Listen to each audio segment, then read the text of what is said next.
بسم اللہ الرحمن الرحیم۔ قدیم تعلیم و جامع ازہر۔ یہاں کی قدیم تعلیم دوسرے لفظوں میں جامع ازہر کی تعلیم ہے، اس لیے قدیم تعلیم کی کیفیت بیان کرنے کے لیے جامع ازہر کے حالات بیان کرنے کافی ہیں۔ یہ وہی جامع ہے جس کی نسبت کہا جاتا ہے کہ کل دنیا میں اس سے قدیم کوئی یونیورسٹی نہیں ہے۔ یہ ایک جامع مسجد ہے اور قاہرہ میں سب سے پہلی مسجد جو تعمیر ہوئی وہ یہی ہے۔ فاطمیین مصر میں سے خلیفہ المعز لدین اللہ کے ایک غلام نے، جو سسلی کا رہنے والا تھا اور اپنی خداداد قابلیت سے دولت فاطمیہ کا دست و بازو بن گیا تھا، سن 359 ہجری میں اس مسجد کی بنیاد ڈالی اور 361 ہجری میں انجام کو پہنچی۔ سن 378 ہجری میں خلیفہ عزیز باللہ نے مسجد سے متصل طالب علموں کے لیے کچھ مکانات بنوائے اور 35 طالب علموں کے لیے وظیفہ مقرر کیا۔ حاکم بامر اللہ نے سن 400 ہجری میں مسجد کی عمارت میں تجدید کی اور اس کے مصارف کے لیے 167 دینار منافع سالانہ کی جائیداد وقف کی۔ سن 761 ہجری میں امیر طواشی نے یتیموں کے لیے ایک خاص مکتب قائم کیا اور اس کے ساتھ عام طلباء مسجد کے لیے بہت سی جائیدادیں وقف کی۔ رفتہ رفتہ بہت بڑا دارالعلم بن گیا، یہاں تک کہ سن 818 ہجری میں اس کے طالب علموں کی تعداد 700 سے متجاوز تھی، جس میں ہر ملک اور ہر قوم کے اشخاص تھے۔ اور آج تو یہ حالت ہے کہ کثرت طلباء کے لحاظ سے تمام دنیا کی کوئی یونیورسٹی اس کی ہمسری نہیں کر سکتی۔ کم و بیش 4-5 ہزار طالب علم خود مسجد میں سکونت رکھتے ہیں، بہت سے پاس پاس کی مسجدوں میں رہتے ہیں لیکن کھانا یہیں سے ملتا ہے۔ غرض ہر قسم کے طلباء کی تعداد جن کو جامع ازہر سے تعلق ہے 12,000 سے متجاوز ہے۔ ہر ملک کے طالب علموں کے لیے الگ الگ بالا خانے ہیں جن کو یہاں رواق کہتے ہیں۔ بہت سے طالب العلم بلکہ کثرت سے ایسے ہیں جن کے لیے مکان یا حجرہ کچھ بھی نہیں۔ مسجد کے صحن میں سینکڑوں بلکہ ہزاروں چھوٹی چھوٹی الماریاں اوپر تلے چنی ہیں، یہی ان کے توشہ خانے ہیں جن میں وہ اپنے کپڑے اور ضروری اسباب رکھتے ہیں۔ سونے بیٹھنے کے لیے مسجد کا تمام صحن پڑا ہوا ہے۔ اول جب میں اس مسجد کی زیارت کے لیے گیا تو دور سے گونج کی آواز آئی۔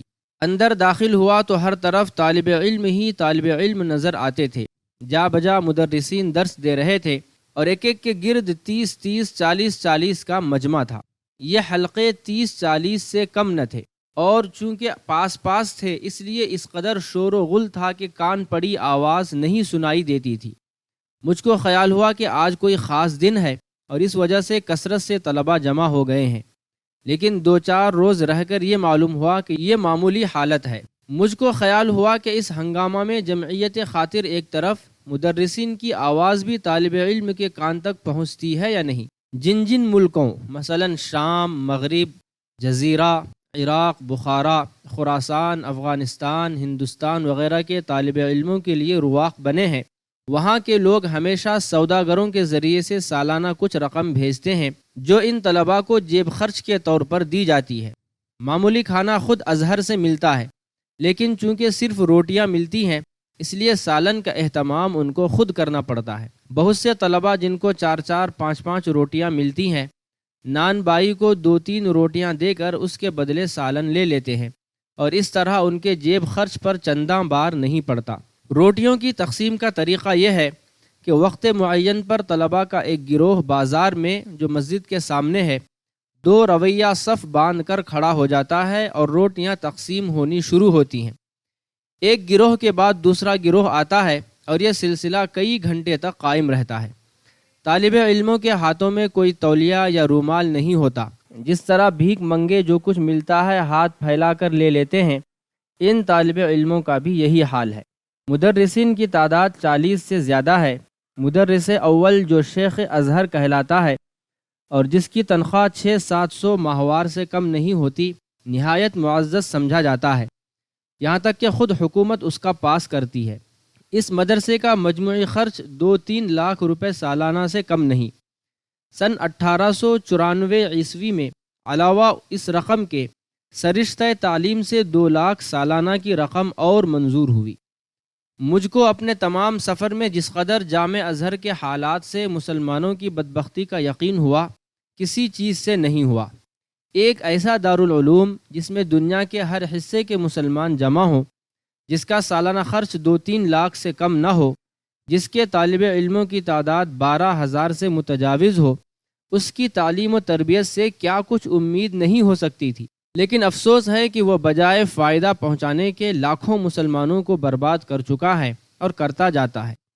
تربیت و معاشرت کا جو طریقہ ہے اور جس کا میں ابھی ذکر کر چکا ہوں، اس سے حوصلہ مندی، بلند نظری، جوش و ہمت، غرض تمام شریفانہ اوصاف کا استیصال ہو جاتا ہے۔ میں نے یہاں ایسے طلباء دیکھے ہیں جن کے عزیز اور نہایت قریب عزیز یعنی چچا، ماموں وغیرہ خود اسی شہر میں بڑے بڑے معزز عہدوں پر ہیں اور ان کی تمام ضروریات کے متکفل بھی ہیں۔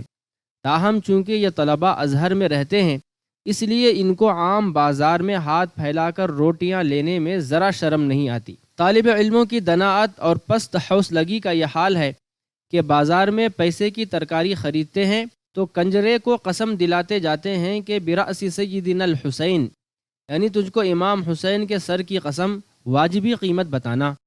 کیا اس قسم کے تربیت یافتہ لوگوں سے یہ امید ہو سکتی ہے کہ وہ اسلام کی عظمت و شان بڑھائیں گے؟ ہمارے ملک میں اس قسم کے جو مدرسے ہیں، ازہر ان سے بھی گیا گزرا ہے۔ اس سے زیادہ تر افسوس تعلیم کی ابتری کا ہے۔ یہاں مستقل اور اصلی طور پر صرف فقہ و نحو کی تعلیم ہوتی ہے اور دونوں کے لیے 8 برس مقرر ہیں۔ منطق، فلسفہ، ریاضی اور دیگر علوم عقلیہ تو گویا درس میں داخل ہی نہیں۔ اصول فقہ، تفسیر، حدیث، ادب، معانی، بیان کی تعلیم ہے، لیکن اس قدر کم ہے کہ اتنے بڑے دارالعلم کے کسی طرح شائع نہیں۔ نحو اور فقہ جس پر ایک عمر صرف کی جاتی ہے، ان کی تعلیم بھی محققانہ اور مجتہدانہ نہیں ہوتی۔ کافیہ وغیرہ کی شرحوں کے حواشی اور حواشی کے حواشی پڑھائے اور یاد کرائے جاتے ہیں۔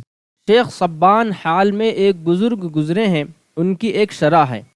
اس شرح کو اس قدر محتم بالشان سمجھا گیا ہے کہ اس کی شرحیں اور شرحوں کے حاشیے درس میں داخل ہیں، اور اس تمام سلسلہ کا ضبط و حفظ کرنا بڑا کمال خیال کیا جاتا ہے۔ چونکہ میں نے خود ازہر میں قیام کیا تھا، اکثر طلباء سے صحبت رہتی تھی، میں ان کو نہایت معمولی، ناقابل التفات جزئی بحثوں میں مصروف دیکھتا تھا اور افسوس کرتا تھا۔ اسی لغو طریقۂ تعلیم کا اثر ہے کہ ایک مدت سے ازہر نے کوئی قابل قدر عالم اور مصنف پیدا نہیں کیا۔ میں نے طلباء سے دریافت کیا کہ شیخ ازہر جو استاد الکل خیال کیے جاتے ہیں، ان کی کوئی تصنیف بھی ہے؟ انہوں نے بڑے فخر سے کہا کہ ہاں، بان پر بڑے مارکے کے حاشیے لکھے ہیں۔ زیادہ افسوس یہ ہے کہ تعلیم کسی اصول پر نہیں ہے، نہ صف بندی ہے، نہ کوئی خاص نصاب ہے، نہ امتحان ہوتا ہے، نہ ترقی پانے کے لیے کوئی قاعدہ مقرر ہے۔ افسوس پر افسوس یہ ہے کہ ان ابتریوں کی اصلاح کی کوئی تدبیر نہیں۔ علی پاشا مبارک نے، جو ایک زمانے میں سرشتہ تعلیم کا افسر تھا، کچھ اصلاح کرنی چاہی تھی۔ اس پر ازہر کے تمام علماء اس کے دشمن بن گئے، اور چونکہ شیخ ازہر کا اثر طلباء پر منحصر نہیں بلکہ تمام ملک اس کو مذہبی پیشوا تسلیم کرتا ہے، اس لیے پاشائے موصوف کو اغماض کرنا پڑا۔ ازہر حقیقت میں ایک ملکی طاقت ہے اور خود سلطنت اس کی مخالفت پر بآسانی جرأت نہیں کر سکتی۔